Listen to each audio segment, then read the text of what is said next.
good morning. On to the next two chapters of Wonder by R.J. Palacio. Next two chapters are Genetics 101 and The Punnett Square. I'm saying that right. Both sides of Dad's family were Jews from Russia and Poland. Papa's grandparents fled the pogroms and ended in New York City at the turn of the century. Tata's parents fled the Nazis and ended up in Argentina in the 40s. Papa and Tata met at a dance on the Lower East Side while she was visiting a cousin. They got married, moved to Bayside, and had Dad and Uncle Ben. Mom's side of the family is from Brazil, except for her mother, my beautiful grands, and her dad, Augusto, who died before I was born. The rest of Mom's family, all her glamorous aunts, uncles, and cousins, still live in Alto Leblon, a ritzy suburb south of Rio. Grands and Augusto moved to Boston in the early 60s and had Mom and Aunt Kate, who's married to Uncle Porter.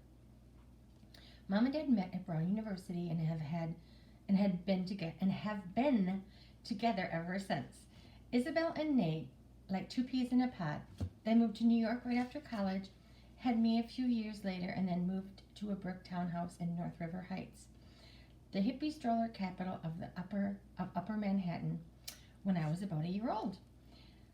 Not one person in the exotic mix of my family gene pool has ever shown any obvious signs of having what August has. I've poured over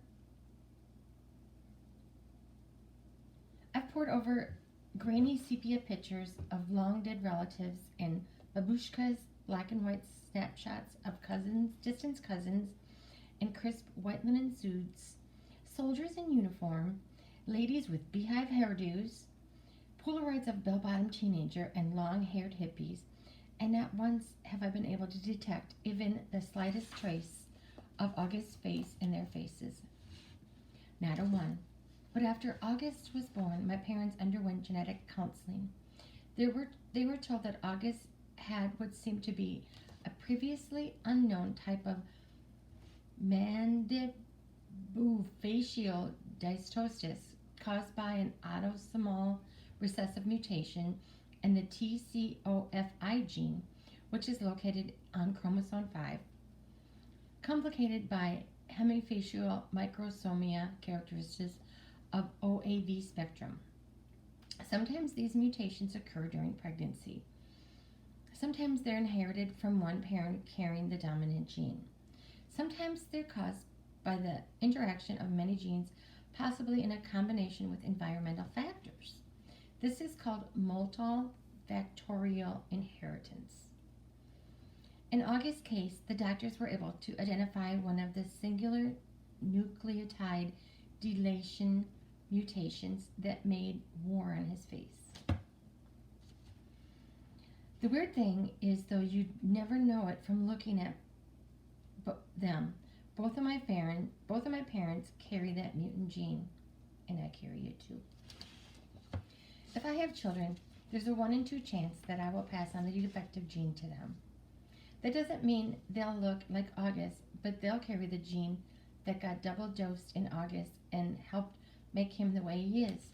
If I marry someone who has the same defective gene, there's a 1 in 2 chance that our kids will carry the gene and look totally normal, a 1 in 4 chance that our kids will not carry the gene at all, and a 1 in 4 chance that our kids will look like August. If August has children with someone who doesn't have a trace of the gene, there's 100% probability that their kid will inherit the gene, but 0% chance that their kids will have a double dose of it, like August, which means they'll carry the gene no matter what. They could look totally normal. If he marries someone who has the genes, their kid will have the same odds as my kids.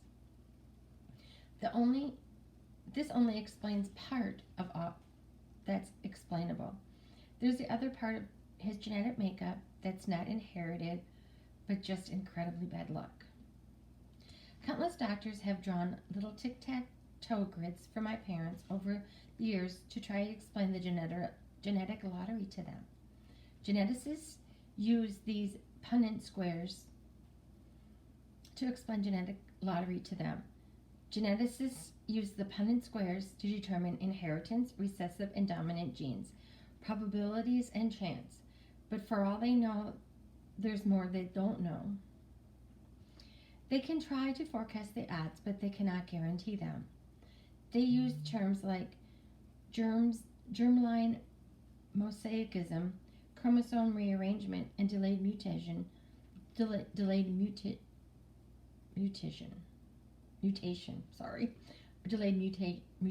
to explain why their science is not an exact science.